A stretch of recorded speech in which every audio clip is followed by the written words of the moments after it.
Dewa Perang Ye Shikai. Bab 1916. Hebat. Datanya sangat berharga. Proyek HST akhirnya akan menjadi masa lalu. Ya, setelah membunuh George, tinggal menunggu waktu untuk mengurus sisanya, kata Ye Shikai ringan. Semuanya sudah beres. Setidaknya, dia tidak perlu lagi membersihkan markas yang tersisa. Bisa dibilang dia merasa lega. Dengan begini, Tianjing akhirnya bisa beristirahat dengan tenang, gumam Ye Shikai. Kematian Tianjing merupakan kehilangan yang besar, tetapi setidaknya sekarang, Ye Shikai dan yang lainnya telah membalaskan dendamnya. Baiklah, serahkan urusan selanjutnya kepada saya, Tuan Ye. Terima kasih banyak atas dukungan Anda selama ini.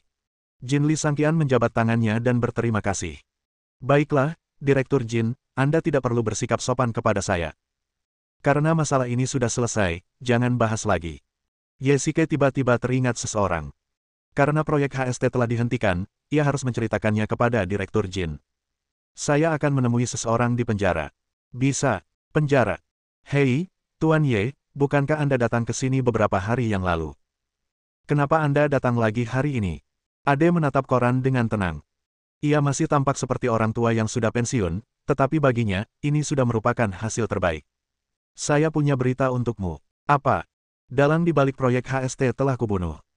Begitu Ye Shikai selesai berbicara, tangan Ade tiba-tiba gemetar, dan secercah keterkejutan terpancar di matanya. Ia telah gagal dalam eksperimen HST, dan ia akan tetap gagal seumur hidupnya. Mungkin seseorang dapat mengubah situasinya saat ini, tetapi Jin Li tidak akan pernah membiarkan proyek ini berlanjut. Segala penelitian yang berkaitan dengan proyek HST telah dihentikan dan dilarang selamanya. Oleh karena itu, Ade ditakdirkan untuk menjalani hidup seperti ini seumur hidupnya. Ini semacam ketidaklengkapan. Benarkah? Hebat. Kalau ini baik untuk dunia, dunia akan jauh lebih damai. Setelah beberapa saat, Ade kembali berekspresi santai. Mungkin dia sudah menduga bahwa dengan kekuatan dan kemampuan Ye Shikai, dia akan berhasil, jadi dia tidak terlalu terkejut. Selain itu, ini bisa mencegah banyak orang berakhir seperti saya. Ade menambahkan bahwa ia tahu ia tidak berdaya untuk mengubah situasi, dan hanya bisa menjalani hidupnya seperti orang tua, tetapi ia tidak ingin lebih banyak orang mengulangi kesalahannya. Faktanya, di antara mereka yang ditangkap dan digunakan sebagai subjek percobaan, dia sudah beruntung dalam kemalangan, setidaknya dia bisa mendapatkan akhir yang baik, sementara mereka yang diubah menjadi monster, sejak mereka menjadi monster, kehidupan mereka sebagai manusia telah berakhir. Memang, mereka yang diculik ke lembaga penelitian semuanya tidak bersalah. Lagi pula, jika proyek HST dibiarkan berkembang, jika ribuan monster dilepaskan, itu akan menyebabkan kematian puluhan juta orang. Ye Shikai masih merasakan ketakutan yang membayangi, untungnya ia tidak memilih untuk menyerah. Tuan Ye, terima kasih, kata Ade tiba-tiba. Ye Shikai berdiri di tempatnya. Ia mengerti maksud Ade dan tahu apa yang dirasakannya. Saya akan menghancurkan proyek HST sepenuhnya. Saya akan melakukan ini untuk kepentingan publik dan pribadi, jadi Anda tidak perlu berterima kasih kepada saya. Saya ada urusan lain, jadi saya pamit dulu. Jaga diri Anda. Ya, oke. Ye Shikai sedang mengemudi, dan ketika melewati gimnasium Yanjing, ia tiba-tiba menemukan sebuah poster besar. Orang di poster itu tiba-tiba membuatnya merasa bingung. Semangat bulan. Apa yang kau lakukan di sini? Ye Shikai menghentikan mobil, berjalan ke pintu masuk gimnasium, dan bertanya dengan rasa ingin tahu. Banyak penggemar sudah berkumpul di luar. Tentu saja ini konser Yueling. Apa kalian tidak tahu kalau Yueling akan datang ke Yanjing malam ini untuk konser? Kata seorang penggemar dengan penuh semangat. Terlihat jelas bahwa para penggemar ini sangat antusias. Ye Shikai sangat bingung. Bukankah Yueling dan George berada di kelompok yang sama? Dalam foto yang Tianjing bertekad untuk dapatkan dengan segala cara, Yueling dan George berdiri bersama, seolah-olah mereka sedang mengendalikan Mothman di udara. Tapi sekarang George sudah mati, mengapa Yueling bersikap seolah-olah tidak terjadi apa-apa? Lagi pula, bukankah Jin Li menyelidikinya? Mengapa dia mengadakan konser di Yanjing secara terang-terangan? Ye Shikai samar-samar merasa ada yang tidak beres. Bukankah seharusnya Yueling khawatir dan kelelahan, atau bahkan bersembunyi? Mengapa dia melakukan yang sebaliknya dan datang ke Yanjing untuk mengadakan konser dengan cara yang begitu berani? Bagaimana ini bisa terjadi? Ye Shikai langsung membeli tiket konser. Ia ingin pergi dan melihat sendiri apa yang terjadi. Ia menjelaskan kepada Chen Yuxin, tetapi tidak mengatakan yang sebenarnya. Ia malah mengarang alasan. Lagi pula, ia tidak ada urusan sekarang, jadi Chen Yuxin langsung setuju. Malam, Ye Shikai, mengenakan topi baseball, berjalan memasuki stadion. Puluhan ribu penggemar telah lama menunggu di sana. Tak lama kemudian, Yueling muncul. Ye mengambil teleskop dan mengamati dengan saksama. Memang Yueling sendiri, tetapi mengapa ia muncul dengan cara yang begitu mencolok? Ada yang tidak beres, gumam Ye. Ia ingin pergi dan menanyai Yueling secara langsung. Meskipun ia tahu betul Yueling tidak akan pernah memberitahunya informasi apapun, ia tetap ingin pergi. Hanya saja, bagaimana ia bisa pergi sekarang? Yueling adalah bintang populer, dan ia tampak seperti penggemar biasa. Bagaimana ia bisa pergi menemuinya? Ye berdiri dan diam-diam meninggalkan penonton. Ia ingin menyelidiki situasi. Di belakang panggung. Maaf, orang luar tidak diizinkan masuk. Begitu Ye tiba di belakang panggung, ia dihentikan oleh sekelompok pengawal. Lebih tepatnya, bukan hanya dirinya, tetapi juga sekelompok penggemar fanatik. Para pengawal ini dan pihak keamanan stadion juga bertanggung jawab atas insiden tersebut. Ye ingin menggunakan helm Pluto untuk menyelinap masuk, tetapi ada terlalu banyak orang di sini. Jika ia menggunakannya dengan gegabah, bagaimana jika seseorang melihat orang yang masih hidup tiba-tiba menghilang? Itu akan mengerikan. Setelah kebuntuan, Ye hanya bisa memilih untuk pergi sementara. Karena Yueling berani muncul di depan umum, ia tidak takut Yueling akan menghilang dari dunia. Jika ia ingin bertemu dengannya, akan ada banyak kesempatan. Duduk di dalam mobil, Ye tiba-tiba menerima panggilan, tetapi sumber panggilan itu mengejutkannya. Kamu cantik sekali, tapi kamu tidak pernah makan camilan tengah malam. Ada apa? Ye menatap Jiqian di depannya dan berkata dengan ringan. Dia sudah lama tidak bertemu Jiqian, dan dia tidak menyangka Jiqian tiba-tiba akan meneleponnya dan mengajaknya makan camilan tengah malam. Kudengar kau membunuh George dan menghancurkan proyek HST. Selamat, kata Jiqian ringan. Seharusnya kamu tidak memberi selamat kepadaku. Lagi pula, kamu sudah membayar mahal untuk seluruh proses ini. Kalau kamu mau memberi selamat, seharusnya kamu memberi selamat kepada kami. Bab 1917. Baiklah, anggap saja ini ucapan selamat untuk kami. Jiqian mengangkat gelasnya, dan Ye ikut minum. Kamu jarang minum selarut ini, dan kamu minum minuman keras sekeras ini. Ye tidak menyangka Jiqian akan langsung menuangkan segelas anggur putih. Biasanya, dia jarang meminumnya. Tidak apa-apa, anggap saja ini perayaan untukmu, kata Jiqian sambil tersenyum tipis. Itu terlalu ceroboh. Saat merayakan bersama orang lain, kau tidak mentraktir mereka camilan tengah malam. Setidaknya kau harus mentraktir mereka makanan lengkap, canda Ye. Jika kamu tidak mau makan, kamu bisa membayar tagihannya nanti. Lupakan saja, kau yang mentraktirku. Ye memperhatikan bahwa suasana hati Jiqian tampak jauh lebih baik. Biasanya dia bersikap dingin dan acuh tak acuh, dan dia jarang bercanda bahkan dengan Ye. Ngomong-ngomong, kamu datang begitu cepat, pasti kamu tidak ada di rumah tadi, tanya Jiqian balik. Kau benar. Aku baru saja berada di pintu masuk gimnasium Yanjing, yang berjarak 2 km dari sini. Ye mengangguk sebagai jawaban. Apa yang kamu lakukan di pusat kebugaran? Mendengarkan konser. Ye melanjutkan, ngomong-ngomong, masalah ini sangat membingungkanku. Apa artinya? Apakah kamu tahu tentang perselingkuhan Yueling? Tanya Ye. Saya mendengarnya dari Nightmare. Selain itu, keluarga Ji juga memiliki personel intelijennya sendiri. Meskipun saya tidak berpartisipasi dalam proyek HST terakhir, saya juga mendengar beberapa situasinya. Yueling ini memang sangat populer akhir-akhir ini. Dia syuting di Jiangnan sebelumnya, dan sekarang dia kembali ke Yanjing untuk menggelar konser. Kudengar dia juga akan syuting acara realitas dalam waktu dekat, kata Jiqian ringan. Itulah masalahnya. Dia dan George muncul di foto itu, sedekat pasangan, dan George adalah dalang di balik proyek HST. Meskipun aku masih belum tahu apa peran Yueling dalam keseluruhan proyek ini, setidaknya dia adalah tersangka utama. George baru saja meninggal, tetapi dia masih muncul dengan cara yang begitu mencolok. Ini membuatku sangat bingung. Di bawah pengaruh alkohol, Ye semakin bersemangat saat berbicara, dan tanpa sadar mengungkapkan semua keraguan di hatinya. Kau benar. Siapapun yang mencurigakan sebaiknya menjauh dari sorotan saat ini. Aku tidak tahu apa yang dipikirkan Yueling. Jiqian mengangguk. Meskipun ia telah minum alkohol, ia masih sadar. Sebaliknya, Ye tampak sedikit mabuk. Pada tingkat mabuk ini, orang-orang masih sadar, tetapi alam bawah sadar mereka sudah mulai rileks, jadi ini adalah waktu yang paling sulit untuk menyimpan rahasia, dan Ye menceritakan semuanya tentang alam bawah sadarnya. Kamu kelihatan sedih banget. Ada apa denganmu? Jiqian menyadari ada yang tidak biasa. Ye terus menggaruk kepalanya sesekali.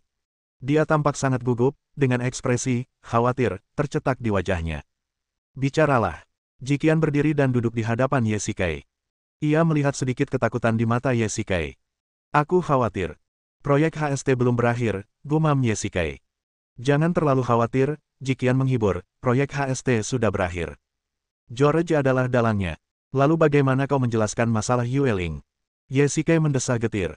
Ia juga telah menghadapi banyak masalah, bahkan krisis, tetapi tak satu pun sesulit proyek HST, dan juga sulit untuk diberantas sepenuhnya. Ia mencoba meyakinkan dirinya sendiri dalam hati bahwa proyek HST sudah berakhir, tetapi ia tak mampu meyakinkan dirinya sendiri. Tidak apa-apa, semuanya sudah berakhir. Yesikai samar-samar ingat bahwa sopir keluarga Jilah yang mengantarnya kembali ke keluarga Chen. Agar Chen Yuxin tidak curiga, Jikian secara khusus meminta sopir tersebut untuk mengatakan bahwa ia adalah sopir yang ditunjuk oleh Yesikai. Hari berikutnya. Xiao Kai, lain kali kalau kamu minum terlalu banyak di malam hari, aku akan marah, kata Chen Yuxin dengan marah. Maaf, aku tidak bisa mengendalikan diri dan minum terlalu banyak, kata Yesikai ringan. Sebenarnya, dia tidak mabuk tadi malam, setidaknya tidak sampai pingsan, tetapi bau alkohol di tubuhnya sangat jelas. Oke, cepat bangun, ayo kita pergi ke kelompok dan melihat-lihat. Chen Yuxin sudah mengenakan pakaian formal. Ada apa? Apakah kamu akan pergi ke perusahaan hari ini? Tanya Yesikai balik. Meskipun Chen Yuxin adalah kepala keluarga, dia tampaknya jarang mengurus urusan grup Chen. Tapi itu tidak masalah. Pertama, kekayaan keluarga Chen tidak hanya bergantung pada satu kelompok. Kedua, Chen Ruoya adalah orang kepercayaan Chen Yuxin dan sangat cakap. Kehadirannya cukup untuk memastikan operasional grup berjalan normal. Ya, aku sudah lama tidak ke sana, jadi aku harus ke sana. Chen Yuxin berkata dengan tenang, Xiao Kai, ikut aku. Oke, tidak masalah. Grup Chen, kepala keluarga. Ruoya, sangat sulit bagimu untuk memimpin kelompok akhir-akhir ini. Tuan, tenanglah. Saya akan melakukan yang terbaik. Chen Ruoya mengangguk dan berdiri di samping, menyerahkan posisi tengah kepada Chen Yuxin. Xiao Kai, apa yang sedang kau pikirkan?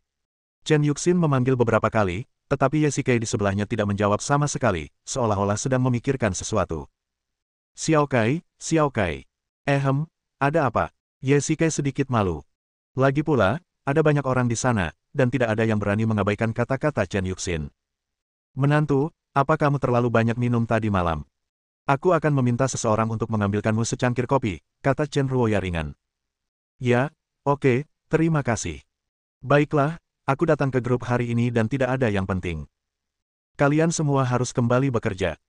Chen Yuxin membubarkan semua menteri di sekitarnya dan berjalan ke arah Yesikai.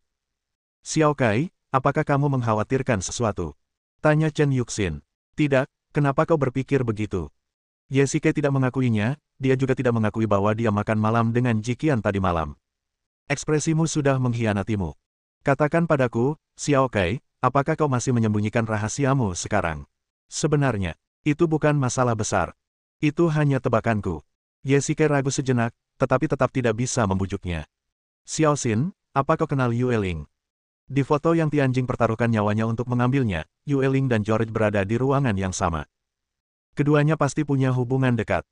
Sekarang George sudah meninggal, proyek HST seharusnya sudah dihancurkan. Tapi Yueling menggelar konser di Yanjing tadi malam. Aku curiga. Aku curiga proyek HST belum hancur total dan masih ada kemungkinan untuk dihidupkan kembali. Kamu pasti terlalu banyak berpikir, Xiao Kai. Sarafmu tegang sebelumnya, tapi kamu belum rileks. Sekalipun Yueling punya hubungan dengan George, dia mungkin bukan tokoh penting di balik layar. Mungkin dia hanya salah satu bawahan George. Bab 1918. Chen Yuxin berusaha menghiburnya, tetapi dugaan Yesikai bukannya tanpa dasar. Yueling tidak mungkin seorang penyanyi biasa. Pasti ada sesuatu yang tersembunyi di baliknya. Oke, aku baik-baik saja. Aku hanya terlalu banyak minum tadi malam. Kalau tidak ada yang lain, aku akan pulang dan istirahat. Aku tidak mengerti apa yang terjadi di kelompok ini, dan aku tidak ingin mengerti. Yesikai berdiri dan berkata dengan ringan. Ia perlu menenangkan diri agar bisa memikirkan masalahnya dengan lebih jernih. Faktanya, meskipun George sudah mati, Yesikai masih menyimpan banyak keraguan, seperti mengapa George memiliki serangga beracun yang aneh dan mematikan itu. Pemahamannya tentang George hanya sebatas informasi identitas dasarnya, dan ia bahkan tidak menyelidiki latar belakangnya secara saksama. Namun, dalam situasi saat itu, ia tidak punya banyak waktu untuk menyelidikinya secara saksama. Ia dan George berduel di markas yang akan meledak dalam 10 menit. Kedua belah pihak bahkan tidak punya waktu untuk berbicara keras. Jika mereka tidak hati-hati, bahkan jika mereka menang, mereka tidak akan punya waktu untuk mengungsi. Andai saja Yesike punya lebih banyak waktu untuk memahami. Ketidakpastian adalah sumber ketakutan yang sesungguhnya. Ketidakpastiannya tentang George membuatnya merasa gelisah dan takut. Sekalipun George 100% mati, ia tidak yakin apakah semuanya benar-benar berakhir. Kematian George mungkin hanya tipuan belaka. Yesike pulang sendirian. Ia mundar-mandir, memikirkan apa sebenarnya proyek HST itu. Baik Yesike maupun Jin Lee percaya bahwa tujuan proyek ini adalah untuk mempelajari mutan, tetapi mereka tidak memahami tujuannya. Itu hanya tebakan. Begitu ada pasukan mutan, itu akan setara dengan memiliki pasukan yang tak terkalahkan, yang akan menyebabkan kekacauan di dunia. Lagi pula, Yueling seharusnya menjadi subjek penyelidikan lanjutannya. Bahkan jika proyek HST benar-benar berakhir, apa peran Yueling di dalamnya? Apakah dia bawahan biasa, atau apakah dia dalang lain di balik layar? Semua itu mungkin. Jiqian mengajaknya makan camilan tengah malam tadi malam. Dia pasti menyadari sesuatu. Mungkin Jiyu sudah tahu. Sulit dikatakan, tapi karena ada kecurigaan, dia harus menyelidikinya secara menyeluruh. Namun pertanyaannya adalah, bagaimana Yesike harus menyelidiki Yueling sekarang, dan identitas seperti apa yang pantas? Meskipun Yesike sangat kaya, bagi dunia luar, ia bukanlah seorang pengusaha kaya maupun pemimpin perusahaan. Bagaimana ia bisa menyelidiki Yueling dengan cara yang tampak alami dan tidak akan disadari orang lain, sekaligus efektif? Hantu. Setelah sekian lama, Yesike menelepon. Ini adalah nomor telepon pribadi hantu, dan dia harus memanggilnya, Guli, sekarang. Bos, saya dengar operasi Anda di Amerika Utara berhasil, dan saya belum mengucapkan selamat. Jangan terlalu cepat senang, sepertinya semuanya belum berakhir. Yesike menceritakan masalah ini secara rinci kepada Ghost. Ghost tidak berpartisipasi dalam operasi ke Amerika Utara untuk menghancurkan lembaga penelitian tersebut. Bahkan, Yesike tidak mengizinkannya berpartisipasi. Lagi pula, ia juga memiliki Gusin di sisinya. Namun, ini bukan berarti ia tidak penting. Mantan, wadah pemikir, Istana Dunia Bawah ini bukanlah tugas yang mudah. Yesike berharap mendapatkan saran dari Ghost. Jadi begitu. Kalau begitu, orang bernama Yueling ini tersangka utama. Benar.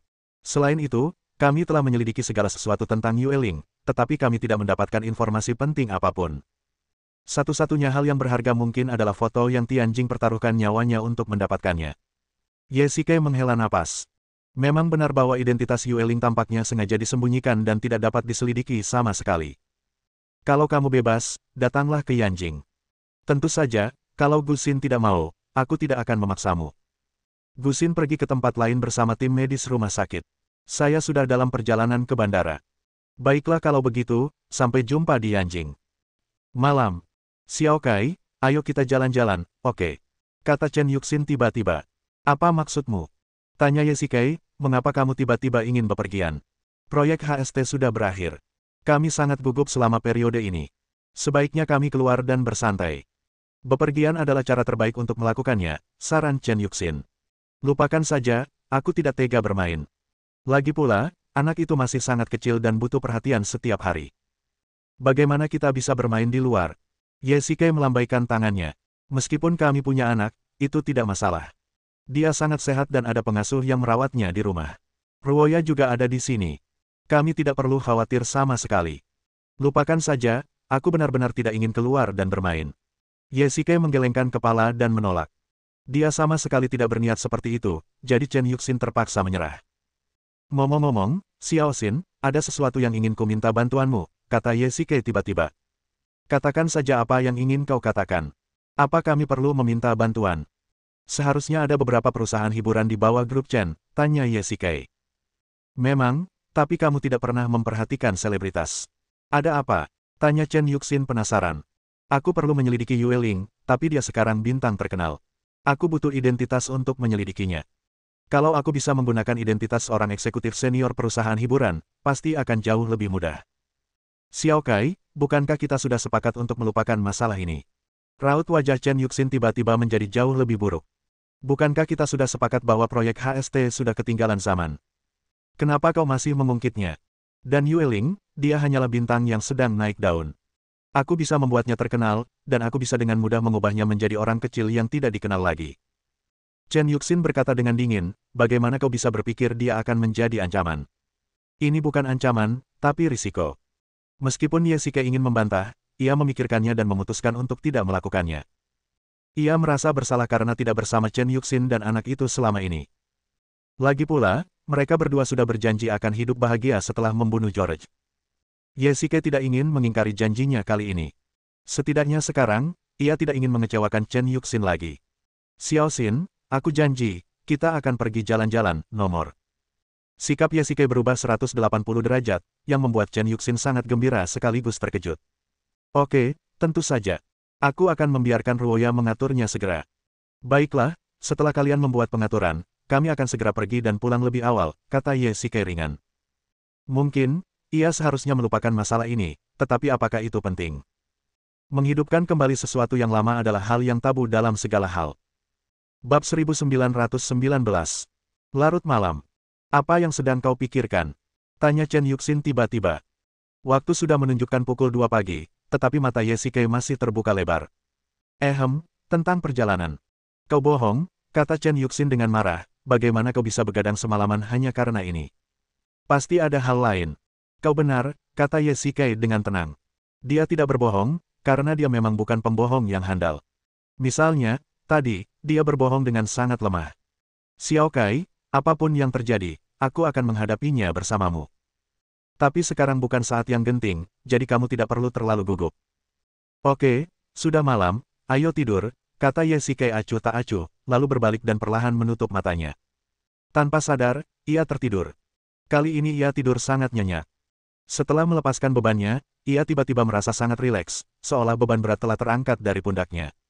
Keesokan harinya, pagi-pagi sekali. Selamat pagi, Xiao Kai. Selamat pagi. Keduanya duduk di meja makan sambil sarapan. Cuaca hari ini sangat bagus, cocok untuk bepergian. Kita masih punya banyak waktu di pagi hari. Kemarin kita tidak lama di perusahaan dan baru kembali. Xiao Kai, ayo kita pergi lagi hari ini agar kamu bisa lebih mengenalnya. Chen Yuxin berkata dengan tenang, lagi pula, kamu tidak ingin perusahaan hiburan. Aku bisa mengaturnya untukmu. Saya tidak ingin perusahaan, saya hanya ingin menggunakan identitas saya. Ye Shike mengatakan ini kepada Chen Yuxin kemarin untuk memudahkan penyelidikan Yueling. Dia tidak ingin mengelola perusahaan. Dia tidak punya pikiran atau kemampuan untuk melakukannya. Baiklah kalau begitu, biar Ruoya yang mengaturnya. Apapun yang kau mau, aku bisa memberikannya padamu. Oke, bukankah kita harus pergi ke perusahaan? Ayo pergi. Ye Shike buru-buru menghabiskan sarapannya dan berencana untuk pergi keluar bersama Chen Yuxin. Kediaman keluarga Chen agak jauh dari rombongan, sehingga keduanya dapat mengobrol sepanjang perjalanan. Xiao Xin, ada sesuatu yang ingin kutanyakan padamu, Ye Shike tiba-tiba bertanya. Ada apa? Katakan padaku. Seberapa banyak yang kamu ketahui tentang cacing Gu? Soal Gu, kita tidak bisa mengatakan itu baik atau buruk. Kuncinya terletak pada siapa yang memilikinya. Misalnya, Sekte Wuyan Gu adalah sekte yang terkenal dan jujur di Tiongkok dengan sejarah ribuan tahun. Namun, ada rumor bahwa beberapa orang dan organisasi menggunakan serangga Gu untuk membunuh orang. Mereka licik dan ganas, sungguh tercela, jelas Chen Yuxin. Sebenarnya, cacing Gu bukan hanya senjata untuk membunuh orang, tetapi juga senjata ajaib untuk menyelamatkan orang. Menurut catatan leluhur kami, semua kepala keluarga Chen selanjutnya memiliki hubungan dengan Sekte Gu. Jadi, ada hubungan antara kamu dan Gu Zong. Sebenarnya, Wuyan dan aku sudah saling kenal sejak lama, sebelum aku menjadi kepala keluarga, tapi kami hanya bertemu beberapa kali. Kau tahu, waktu itu Wuyan masih gadis kecil berusia 12 atau 13 tahun. Tentu saja. Apakah keluarga Chen juga punya Gu? Tanya Ye Shike penasaran. Chen Yuxin sempat bingung harus menjawab apa. Tentu saja, ia tak bisa menolak. Cinta tak berbalas Gu itu dititipkan Chen Yuxin padanya. Saat ia mengatakan ini, Chen Yuxin tiba-tiba terdiam. Lagi pula, agak memalukan membicarakan hal ini. Ya, ada beberapa, Xiao Kai. Kenapa kamu menanyakan ini? Chen Yuxin mencoba mengalihkan pembicaraan, dan Ye Shike tidak banyak bicara. George punya banyak sekali serangga beracun yang aneh dan ganjil di tangannya, termasuk serangga beracun merah dan serangga pemakan jantung. Jika Wuyan tidak memberiku racun kelahiran untuk melindungiku kali ini, aku pasti sudah mati karenanya. Ye Shike teringat George lagi. Dari mana datangnya serangga beracun di tangannya? Xiao Kai, kenapa kamu membicarakannya lagi? Bukankah kita sudah sepakat untuk tidak membicarakannya lagi? Maaf, aku tidak akan menyebutkannya lagi. Beberapa hari kemudian, Ye Shike dan Chen Yuxin menjalin hubungan yang sangat baik, tetapi Chen Yuxin tidak menyerah untuk menyelidiki Yueling. Selain menyelidiki dirinya sendiri, ia juga meminta para penjaga rahasia untuk menyelidiki, tetapi tidak ada terobosan. Hantu, akhirnya kau di sini, kata Ye Shikai sambil tersenyum. Sebenarnya, hantu sudah beberapa hari di Yanjing, tetapi keduanya belum pernah bertemu. Aku belum sering ke sini, tapi tidak ada hal baik yang terjadi sebelumnya. Ghost datang langsung ke rumah keluarga Chen, dan tentu saja ia dijamu oleh Ye Shikai. Dulu, karena suatu alasan, orang-orang di Istana Dunia Bawah dan keluarga Chen sering berselisih, bahkan saling serang. Ghost juga diserang oleh agensi bayangan. Saat itu, mereka bahkan musuh bebuyutan, tetapi sekarang, semuanya benar-benar berbalik. Para jenderal Istana Dunia Bawah semuanya pemarah. Lagi pula, organisasi bayangan pernah membunuh banyak saudara mereka. Jika bukan karena wajah Ye Shikai, mereka tidak akan bisa bersikap ramah di depan Chen Yuxin. Bos, kau memintaku datang kali ini karena kau ingin aku mengurus Yueling. Ghost langsung ke intinya. Tidak perlu bertele-tele seperti saudara. Bisa dibilang aku sudah membuat kesepakatan dengan Qian. Keluarga Ji punya beberapa perusahaan hiburan di Donghai, dan kau akan mengambil alih. Yueling akan pergi ke Donghai beberapa hari lagi. Dia tidak mengenalmu, jadi kau bisa menyelidikinya, kata Ye Shikai. Ia telah merencanakan pengaturan ini beberapa hari sebelumnya. Pertama, Yueling sekarang tinggal di Donghai, dan Ye Shikai malu memaksanya datang ke Yanjing, jadi ia membiarkannya tinggal di Donghai untuk mengelola perusahaan hiburan.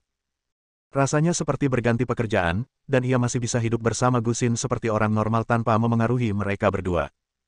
Kedua, ia tahu betul kemampuan Yueling, dan jika Yueling benar-benar punya petunjuk, ia pasti bisa mengatasinya. Oke, tidak masalah. Kebetulan aku ingin mencari pekerjaan bergaji tinggi. Kalau tidak, akan sangat sulit hidup di Laut Cina Timur, canda hantu itu. Otak, Istana Dunia Bawah, yang dulunya angkuh dan berkuasa, kini juga hidup dengan kekhawatiran akan makanan dan pakaian. Sungguh pengalaman yang berbeda. Hantu itu datang. Pada saat ini, Chen Yuxin juga kembali. Nona Chen, lama tak bertemu. Meskipun hubungan keduanya tidak terlalu baik, demi Ye Shikai, dia tetap berpura-pura tenang. Xiao Kai, apakah kamu siap? Kita akan pergi besok. Chen Yuxin tiba-tiba menatap Ye Shikai. Mereka berdua berencana untuk pergi ke luar negeri untuk sementara waktu. Hal ini juga telah dibahas sebelumnya, dan Ghost juga mengetahuinya. Tentu saja, Xiao Xin, masih ada yang ingin kukatakan pada hantu. Bisakah kau minggir sebentar? Baiklah, aku masuk dulu, kalian lanjutkan mengobrol. Chen Yuxin mengangguk dan langsung masuk ke ruangan. Bahkan pelayan pun pergi. Bos, jangan khawatir, serahkan urusan Yueling padaku. Baiklah, terima kasih atas kerja kerasmu. Bos, apakah ada yang salah? Tanya Ye Shikai. Aku tidak bermaksud menyinggung, tapi kamu harus lebih memperhatikannya. Bab 1920. Baiklah, aku akan mengingat pengingatmu, kata Ye Shikai ringan. Mengenai Chen Yuxin dan Istana Dunia Bawah, ia selalu berharap kedua belah pihak dapat melupakan dendam masa lalu mereka dan tersenyum saat bertemu. Meskipun ini tidak mudah, bagaimanapun juga, kedua belah pihak pernah bertarung sebelumnya, dan itu adalah pertarungan sampai mati. Banyak anggota Istana Dunia Bawah kehilangan nyawa mereka di tangan keluarga Chen, tetapi Ye Shikai masih berharap untuk mencobanya. Sekalipun gagal, kedua belah pihak tidak akan bertarung begitu mereka bertemu. Bos, meskipun kita tidak lagi punya saingan di dalam maupun di luar Tiongkok, kau tetap harus lebih memperhatikan keselamatan saat bepergian kali ini. Sebaiknya bawa pengawal rahasiamu, kata Ghost tiba-tiba. Baiklah, aku akan mengaturnya. Faktanya, di Donghai, bukan hanya keluarga Ji yang memiliki perusahaan hiburan. Keluarga Zheng dan keluarga Chen di Donghai juga memiliki perusahaan hiburan atas nama mereka. Meskipun tidak memiliki perusahaan, mereka tetap memegang saham di perusahaan hiburan lain dan dapat dianggap sebagai salah satu pemegang saham utama. Tidak sulit untuk mengatur posisi tingkat menengah bagi mereka tanpa diketahui oleh orang luar. Namun, alasan Ye Shikai meminta bantuan Jiqian untuk mengatur posisi Ghost adalah karena rencananya sendiri. Ia tidak ingin merepotkan Chen Yuxin untuk penyelidikan Yueling ini. Lebih tepatnya, ia tidak ingin Chen Yuxin tahu. Ngomong-ngomong, menurut laporan para penjaga rahasia, Yueling sibuk bekerja setiap hari dan hampir selalu berada di bawah sorotan kamera wartawan dan paparazi. Tidak ada yang aneh. Kalau tidak, jika terjadi sesuatu padanya, hal itu akan terungkap di berita hiburan harian tanpa perlu laporan para penjaga rahasia. Sekarang ada yang mengawasi Yueling 24 jam sehari, Ye Shikai merasa sedikit lebih lega. Setidaknya jika Yueling benar-benar curiga, dia akan mengetahuinya lebih dulu. Bandara Yanjing. Xiao Kai, cepat kemari, kata Chen Yuxin bersemangat. Lagi pula, keluarga Chen adalah keluarga besar. Mereka menggunakan pesawat pribadi untuk langsung ke Eropa. Tentu saja, mungkin saja dia melakukannya demi alasan keamanan, jadi semua orang yang dibawanya adalah pengawal keluarga Chen. Aku akan segera ke sana. Ye Shikai melangkah cepat, naik ke pesawat, dan duduk. Mereka akan pergi ke Eropa. Dahulu kala, Ye Shikai dan Su Qingyu juga pernah berbulan madu ke Eropa. Meskipun sudah lama, Ye Shikai masih mengingatnya dan merasa sangat tersentuh. Waktu telah berlalu, tempat itu tidak berubah, tetapi orang-orang di sekitarnya telah berubah. Xiao Kai, apa yang sedang kamu pikirkan? Tanya Chen Yuxin. Bukan apa-apa. Ye Shikai menggelengkan kepalanya. Chen Yuxin hanyalah sebuah kebetulan, tetapi juga sebuah kebutuhan baginya. Ia dan Su Qingyu pernah berpikir mereka bisa menua bersama, tetapi sekarang, ada orang lain di sisinya. Hal ini membuat Ye Shikai mengerti bahwa seseorang tidak bisa bersama hanya dengan bekerja keras dan jatuh cinta. Untuk hidup bersama sebagai pasangan, selain mengelola pernikahan bersama, tampaknya dibutuhkan sedikit keberuntungan. Kita akan segera bermain, bersenang-senanglah. Apakah aku terlihat tidak bahagia? Ye Shikai tersenyum pahit. Wajahmu muram, Xiao Kai, kau tak bisa menipuku. Ada apa denganmu? Wajah Chen Yuxin tiba-tiba berubah serius. Tidak apa-apa, aku hanya sedikit khawatir. Kali ini kita jalan-jalan untuk bersantai, kata Ye Shikai ringan. Xiao Kai, berjanjilah padaku untuk tidak memikirkan hal lain, oke? Baiklah, aku berjanji padamu. 6 jam kemudian, pesawat mendarat di Bandara Eropa, markas besar Istana Dunia Bawah. Tentu saja, Nightmare memimpin anak buahnya untuk menyambut mereka secara langsung. Dewasa, mimpi buruk, kalian semua di sini. Tentu saja, kami telah membuat persiapan sejak kami mendengar bahwa Tuhan akan datang. Xiao Kai, aku agak lelah. Ayo kita istirahat dulu. Chen Yuxin menarik lengannya, wajahnya tampak lelah.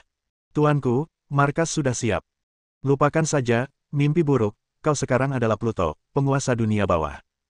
Tidak nyaman bagi kita untuk pergi ke sana. Kita istirahat saja di hotel. Ye Shikai melambaikan tangannya. Mimpi buruk sekarang adalah Pluto, tetapi ia tetap mengikuti arahan Ye Shikai. Ia merasa ini tidak pantas dan lebih baik kedua belah pihak berada pada posisi yang setara. Baiklah, karena Yang Mulia bersikeras, saya akan menyuruh seseorang pergi ke hotel untuk mempersiapkannya. Oke. Ye Shikai dan Chen Yuxin telah bermain di Eropa selama 2 hari dan mereka merasa jauh lebih santai. Setiap malam, ia akan menelepon Ghost sendirian untuk menanyakan penyelidikannya. Ghost belum mengambil tindakan apapun dan hanya meminta para penjaga rahasia untuk mengawasinya. Namun, menurut laporan para penjaga rahasia, Yueling tidak menunjukkan kelainan apapun.